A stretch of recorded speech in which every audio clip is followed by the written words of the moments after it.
Shalom, peuple de Dieu. Nous, pasteur Élie Djema, de l'Assemblée de délivrance et de révélation, venons partager la parole de Dieu autour du thème intitulé « Les voies de l'Éternel ».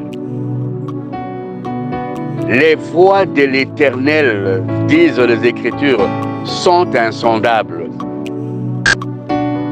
Les pensées de l'Éternel ne sont pas nos pensées. Et pour ce faire, nous allons d'abord lire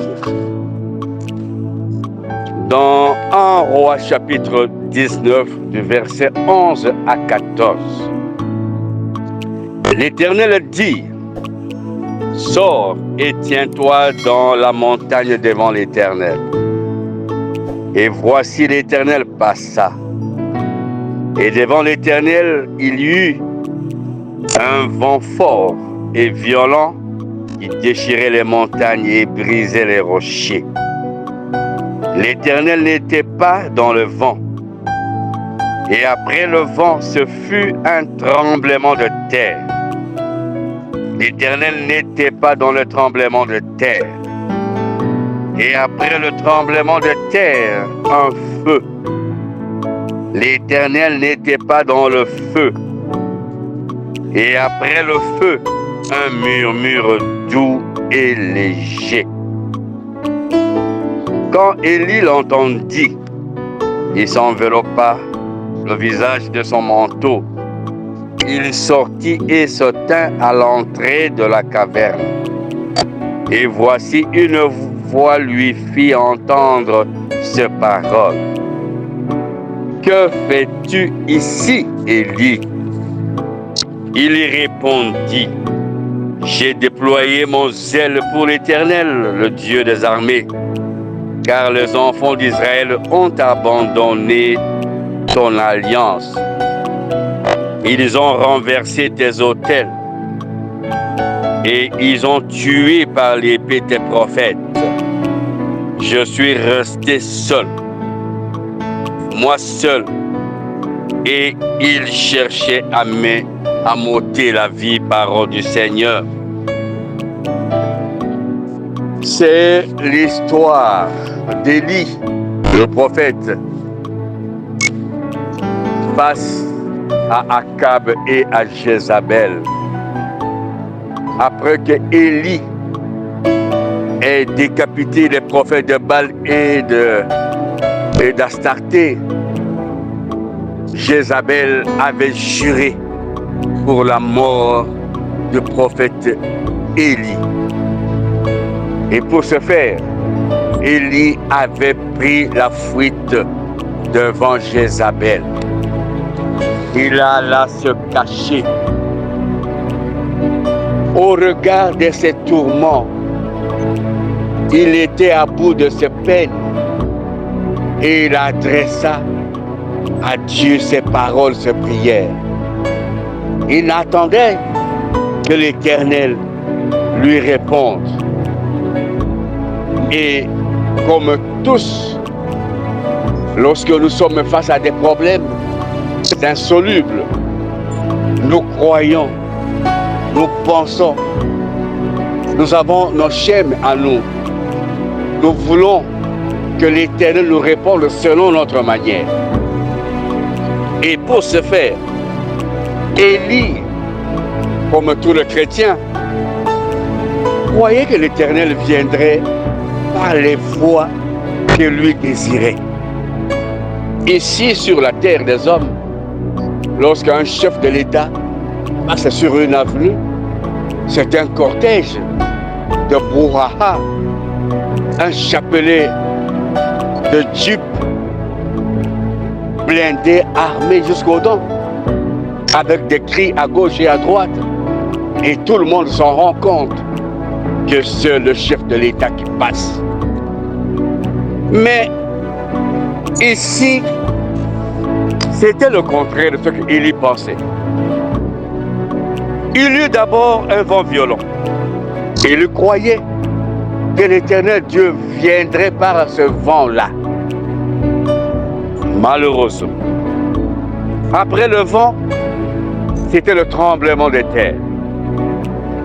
L'Éternel n'y arriva pas par cette voie. Le feu s'ensuit. Le feu s'ensuivit. Après le feu vint un murmure doux et léger. Les voix de Dieu. Les voix de Dieu. Voilà et comment Dieu arrive à répondre. Voilà comment Dieu nous permet d'accéder à un certain niveau de conscience. Bien-aimés dans le Seigneur, l'Éternel est la sublime de bénédiction pour chacun de nous. Lorsque ce murmure arriva, c'était la bénédiction pour Élie le prophète. C'est ce qui lui attendait, la réponse de Dieu à son problème. Il vient par le chemin qui n'est pas emprunté par le commun de mortels. C'est l'Éternel notre Dieu. La bénédiction peut être ta guérison. La bénédiction peut être la réussite aux études ou aux affaires. La bénédiction peut être ton mariage, ta promotion. Chacun sait à quoi il aspire comme bénédiction maintenant.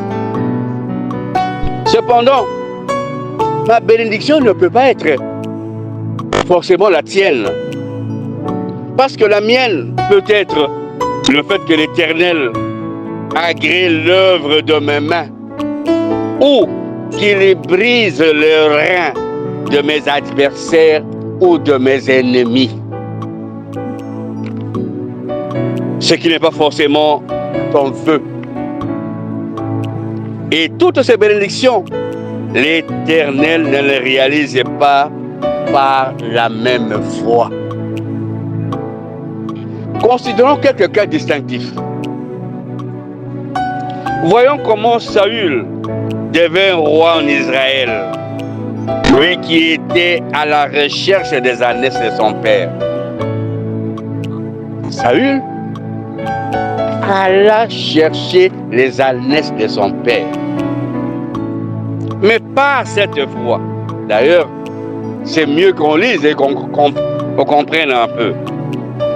1 Samuel chapitre 9 du verset 16 à 17, il est écrit: Demain à cette heure, je t'enverrai un homme du pays de Benjamin, et tu le oindras pour chef de mon peuple d'Israël. Il sauvera mon peuple de la main des Philistins, car j'ai regardé mon peuple, parce que son cri est venu jusqu'à moi. Lorsque Samuel eut aperçu Saül, l'Éternel lui dit: Voici l'homme dont je t'ai parlé. C'est lui qui régnera sur mon peuple. Parole du Seigneur. La voie de la recherche des ânesses de son père était celle qui avait permis à Saül d'accéder à la royauté. Imaginez.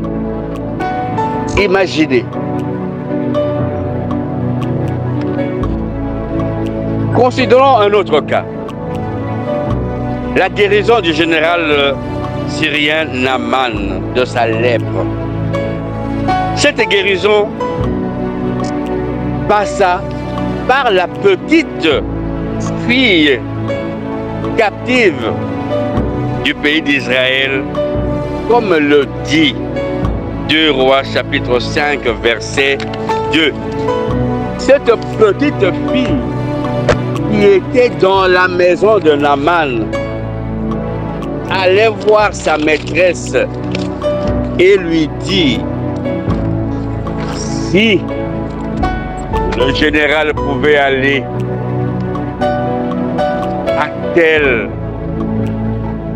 à notre pays, il serait guéri. La voix de l'Éternel. Naaman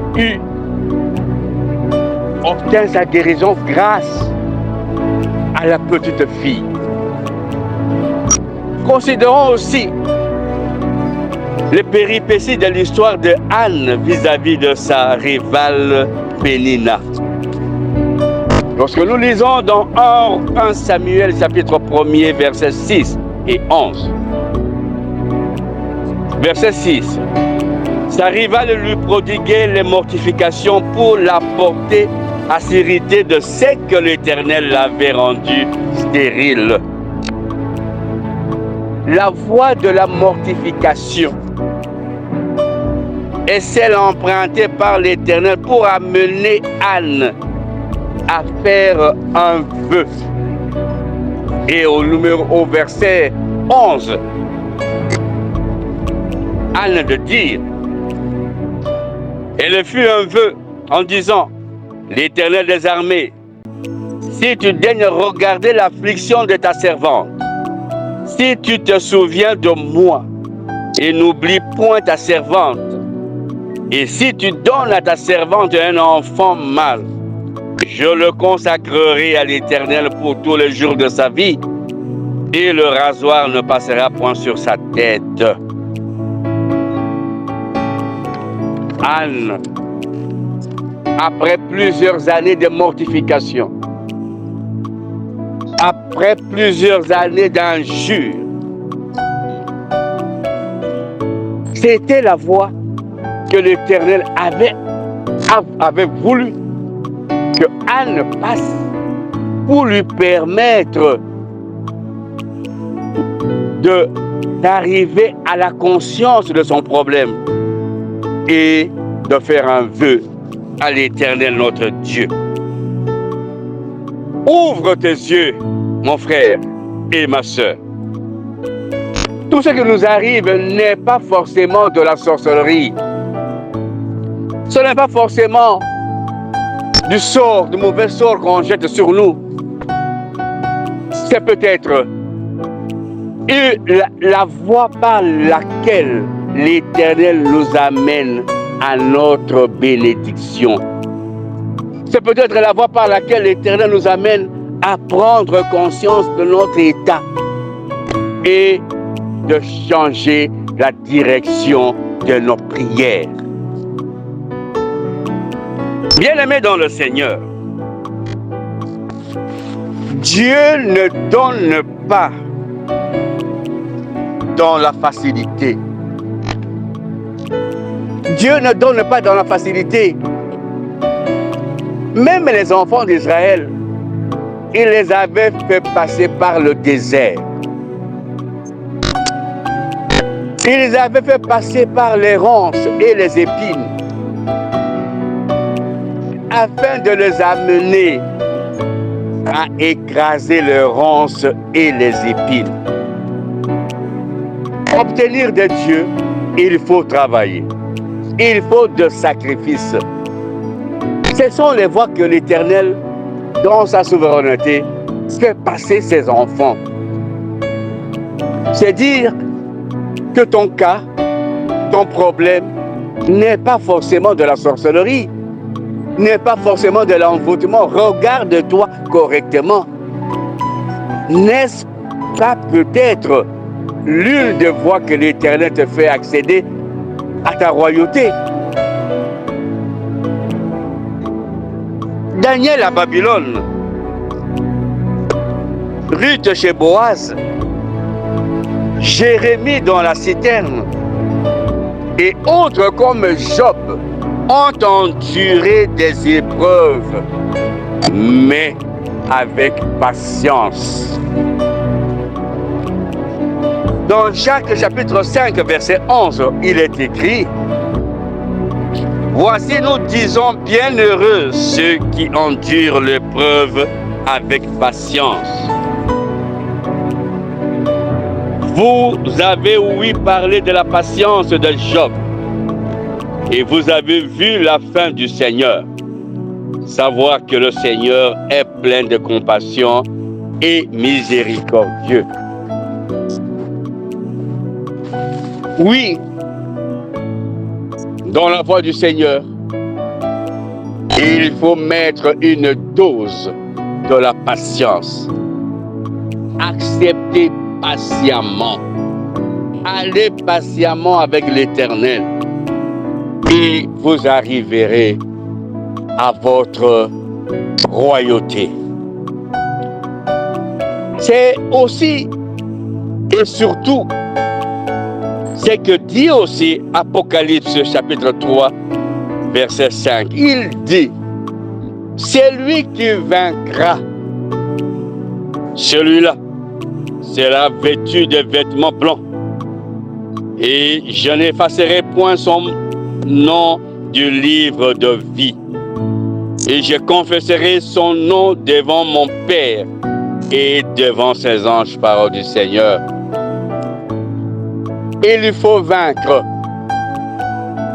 Il faut arriver à vaincre. Il faut vaincre quoi? Il faut vaincre l'égoïsme. Il faut vaincre l'empressement. Il faut vaincre l'esprit de comparaison. Parce que tel a accédé à telle fonction. Non, chacun a sa voie. Il faut vaincre la distraction. Il faut vaincre le monde et ses bruits pour écouter, pour être conduit patiemment sur la voie de l'Éternel, afin, comme Saül, tu accèdes à ta royauté. Il faut vaincre et entrer en douceur, parce que Dieu nous fait entrer chacun dans son monde en douceur, sans fracas, sans bruit, en douceur, et nous entrons dans notre félicité. Maranatha, pasteur Eli Djema, ouvrier de la 11e heure. Pour tout contact éventuel, plus 243 89 18 78 834, où vous pouvez nous joindre dans notre chaîne YouTube en écrivant Assemblée de délivrance et de révélation.